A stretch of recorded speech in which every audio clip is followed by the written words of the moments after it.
oui, tous les lundis dans la saga des pros, on passe en revue les performances des footballeurs professionnels ivoiriens.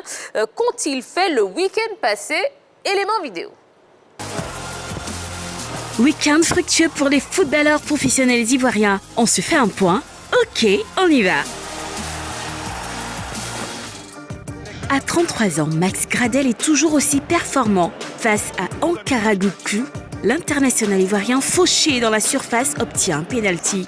Il se rend lui-même justice et inscrit son 7e but de la saison. Sivaspor s'impose 4-1. En Angleterre, tout le monde n'a Dieu que pour Amad Diallo, irrésistible avec Manchester United version U23. Auteur d'un doublé contre Liverpool la semaine dernière, l'ailier de 21 ans a inscrit 7 fois un but et délivré 3 passes décisives contre Blackburn. Fraîchement prêté à Lausanne après avoir signé à Nice, Brahima Ouattara n'a pas tardé à justifier son transfert en Europe. L'ancien du Racing Club d'Abidjan trouve le chemin des filets sur cette superbe action individuelle. Malheureusement, son équipe s'incline 4-2 face aux Young Boys de Berne.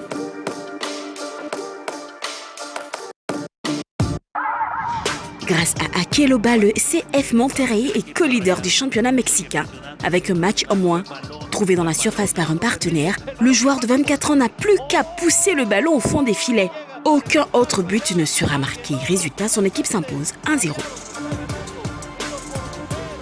C'est en Tunisie que nous achevons ce tour du monde. Mené 1-0 par l'Olympique de Béja, l'étoile du Sahel égalise grâce à cette puissante tête de Souleymane Koulibaly juste avant la mi-temps. Le club de Sousse obtient plus tard un second but et l'emporte 2-1. À quelques semaines des matchs comptant pour les 5e et 6e journées de qualification pour la CAN 2021, des footballeurs ivoiriens sont en forme. Bon, je dis la même chose tous les lundis, mais c'est tellement vrai, on est tellement fiers de nos pros ivoiriens qui font quand même des merveilles sur les pelouses européennes, mais pas que. Et Yellow, Max-Alain Gradel a marqué. Oui, Max-Alain Gradel n'a rien perdu de sa forme. À 33 ans, l'éléphant continue de barrer de plus belle du côté de la Turquie. Pour ce match comptant pour la 23e journée de la Super League, il marque son premier pénalty à la 11e minute de jeu, ce qui fait de lui le meilleur buteur de son club avec 7 buts. Derrière lui sont ses coéquipiers Hakan Alsan et Yatarabé qui ont respectivement 5 et 4 buts. Alors, Sivaspor est 11e avec 28 points à 20 points du premier qui est Galatasaray qui a 48 points au classement. Bon, c'est super, c'est une bonne nouvelle pour lui. Henri-Jo, Ouattara Brahima, qui a commencé à s'illustrer. Voilà, très bon début de saison. Je dirais un très bon début avec l'équipe de FC Lausanne, puisqu'il est arrivé un peu en retard dans cette équipe. Il arrive à l'intersaison. L'Ivoirien était sur le banc de touche. Il est rentré à la 40e minute. Son équipe était déjà menée 4-0 quand il est entré sur le terrain. À la 78e, il va réussir à inscrire ce but-là que nous voyons actuellement. Ce but, je dirais, qu'il a construit tout seul pour arriver à cette belle conclusion. L'éléphant, ou je dirais le futur éléphant quand même, fait un bon début de saison. Et le poste qu'il occupe actuellement, le poste du numéro 10, quand même, c'est ce poste qui manque un peu au niveau des éléphants A. On va suivre beaucoup sa progression du côté du FC Lausanne parce qu'il est en prêt à partir de l'OGC Nice. On va suivre sa progression et on verra ce que ça va donner parce que c'est quelqu'un qui peut apporter une solution en ce qui concerne le numéro 10 au niveau des éléphants de Côte d'Ivoire dans les années à venir.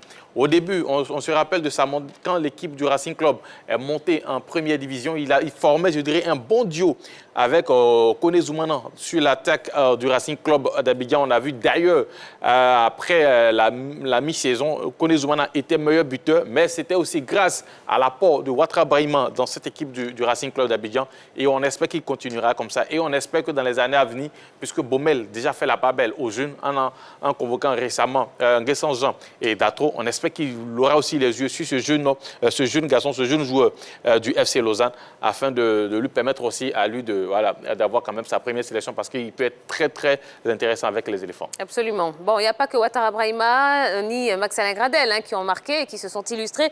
Il y a également Akeloba. Oui, Akeloba qui se débrouille bien du côté du Mexique, loin de son pays natal. Il a inscrit un but, on va dire un but facile. Le jeu se déroule sur le côté gauche de la défense, le centre en retrait. Puis là-bas, au cœur de la défense, plat du pied droit, but de Akeloba qui permet donc à son équipe de s'imposer 1-0. C'est le 5e but d'Akeloba en 12 matchs depuis le début de cette saison. Et bien son club FC Monterrey est co-leader avec 10 points et 1 match en moins. Donc ils ont la possibilité de prendre tout seul la première place du classement sur donc, la prochaine journée. C'est le 2e club mexicain d'Akeloba, l'ancien joueur de la société Omnisport de l'armée qui a été l'un des artisans, l'un des grands acteurs, qui était l'un des grands acteurs du championnat au plan local avec la société Omnisport de l'armée et qui a fait son petit bonhomme de chemin du côté de Mexique. Là, on parle de joueurs qui pourraient faire leur entrée du côté donc, de la sélection des éléphants de Côte d'Ivoire. Pourquoi pas lui, sur le front de l'attaque? Mais enfin, bref, il y a du beau monde devant. Mais bon, Akeloba, comme je l'ai dit, se débrouille très très bien du côté du Mexique. Fait une très bonne saison en ce moment avec l'équipe du FC Monterrey. Et on termine avec Souleymane Koulibaly qui a également marqué. Ah oui, il a également marqué Souleymane Koulibaly qui était un peu perdu des radars, voilà, qui se signale du côté de la Tunisie à la 35e minute dans la rencontre face à l'Olympique Béjaïa. Eh bien, il inscrit le but égalisateur de sa formation sur un coup de tête bien piqué qui va tromper la vigilance du gardien. Et puis derrière, ce but-là va permettre à son équipe de reprendre la main et puis de s'imposer 2-1. Un but qui lui permet de terminer co-meilleur buteur du championnat actuellement, du championnat tunisien, parce qu'il a 7 réalisations. Ça veut dire qu'il fait un très bon début de saison avec cette équipe de l'Étoile du Sahel. C'est un excellent garçon, c'est un excellent attaquant. On se rappelle encore de cette fabuleuse Coupe du Monde qu'il effectue avec les éléphants cadets, si je me trompe pas. Du monde, non, plutôt les juniors. Les juniors, voilà, où il marque, je crois, un triplé, 9 buts, mais un triplé face au Brésil. Il avait été fabuleux. On s'était dit, tiens, peut-être on avait trouvé un nouvel attaquant qui allait pourquoi pas venir apporter un plus aux éléphants. Mais après, il s'est perdu. On espère que là, il va rester constant avec cette équipe de l'Étoile du Sahel et puis progresser et pourquoi pas revenir avec les éléphants de Côte d'Ivoire parce qu'on a vraiment besoin de lui. On a besoin d'un joueur de sa trempe. C'est ça, hein? Trop de viande dans la sauce. Ça ne gâte pas. Ça ne gâte pas. Voilà. Allez, information de dernière minute. Demi-finale du mondial des clubs. Al-Ahly a perdu face au Bayern Munich 2-0. Voilà. Bon. Comment? Logique. Le score n'est pas... Le score n'est pas aussi... Oui, mais c'est logique. Oui, c'est logique. Le meilleur a gagné. Oui, mais ce n'était pas le score qu'on attendait quand même. C'était... Parce que c'était quand même le Bayern. Quel score? Ça veut dire qu'ils n'ont pas démérité, ils se sont quand même bien battus. 2-0 face au Bayern. Ils n'ont pas pris 4. Ils n'ont pas pris 4, donc c'est pas une humiliation.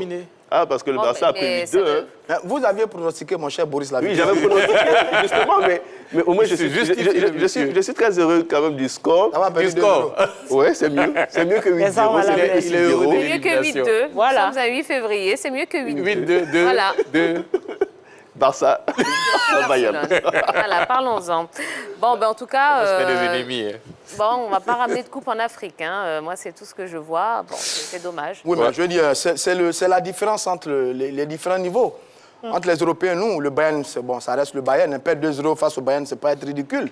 On a joué que 2 finales de cette compétition. En 2010, le TP Mazembe a été battu par l'Inter, je crois, 3-0. Et en 2013, le Raja à domicile a été battu par le Bayern 2-0. Bon, je veux dire, c'est la logique. Maintenant, nous, les Africains, de nous mettre au travail pour avoir des clubs aussi puissants que le club européen. Bon, ça encore, c'est une autre paire de manches.